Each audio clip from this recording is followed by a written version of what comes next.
thank you. Before I say anything, this is fantastic. And Huda, I want to go to Palestine.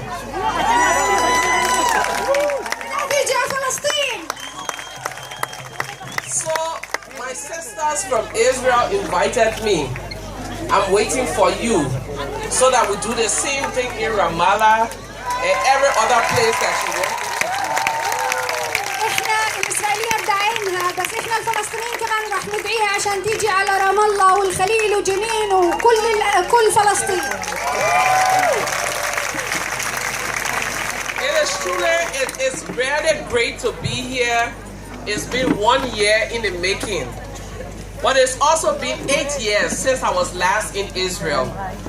8 years ago when I came to this country, the narrative of a peace was different. People were saying to me, we haven't felt war in a way that will make us want peace. 8 years later, I come back and I see Lily, I see Women Wage Peace, and they're telling me now is the time for the women to say something for peace.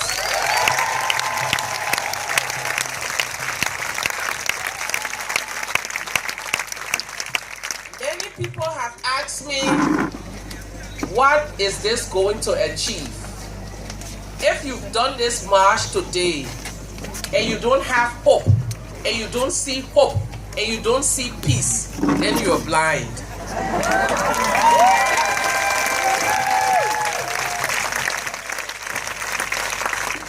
What the women have done today is to prove to the world and to put an end to the political rhetoric that there are no partners for peace. Because we, Israeli and Palestinian women, are partners for peace.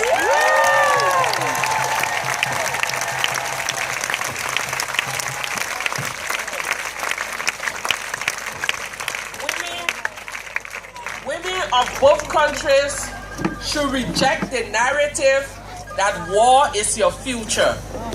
Reject the narrative that war is the destiny of your children.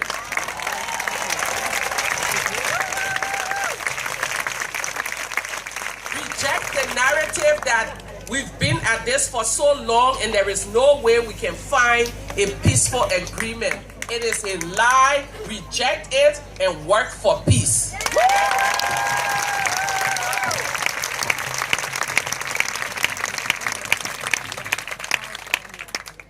A few years ago, maybe 2 or 1 year ago, I found myself in North Korea. And I was marching with North Korean women. And then in a few days, I was marching with South Korean women. As we marched from that place to this point, I told myself, wow, maybe this will be your legacy. The one who marched in every conflict across the world. But I tell myself that even if this is my legacy, this is a good legacy. Because war is never the answer. War can never be the answer.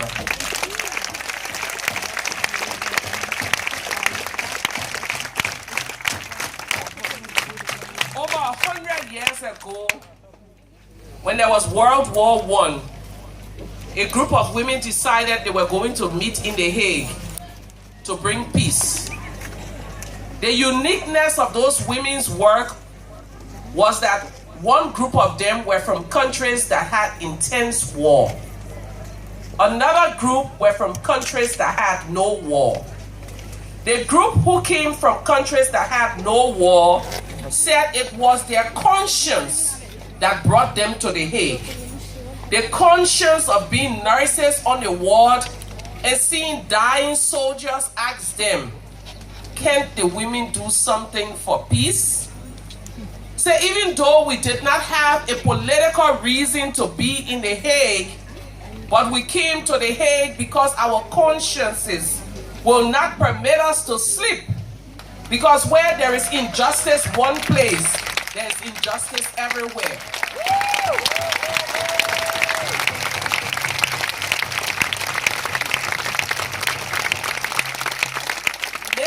you have come today, especially I would like to speak to my Israeli sisters. You may not have felt the war like your Palestinian sisters, but the efforts for peace is because your conscience is telling you today that when one mother cries, it is also the cry of every mother.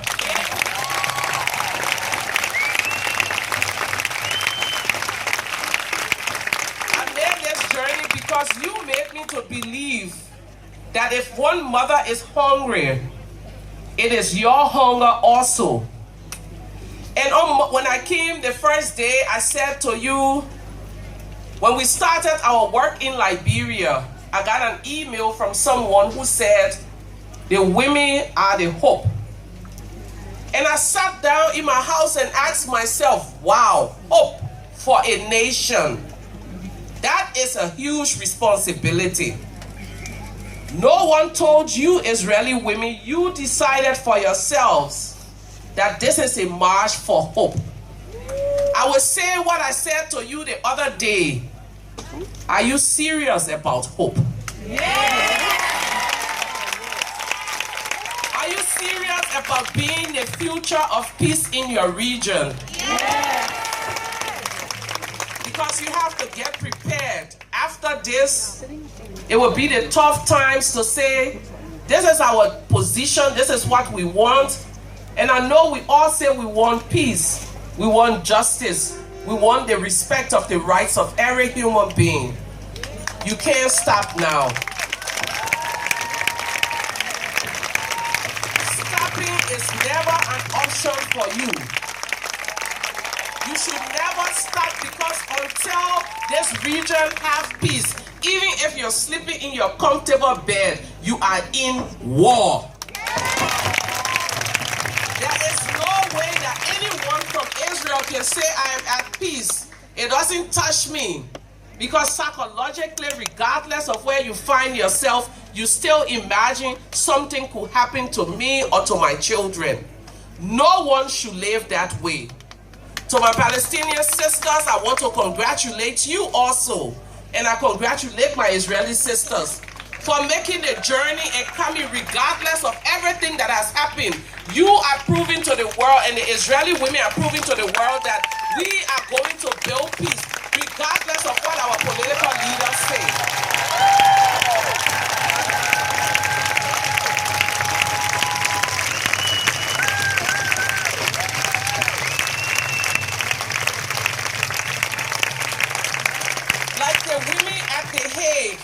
When they came together, Elita Jacobs said, one of the organizers, I don't believe that our gathering will end the war today, but I believe that our gathering will make militarism an impossibility.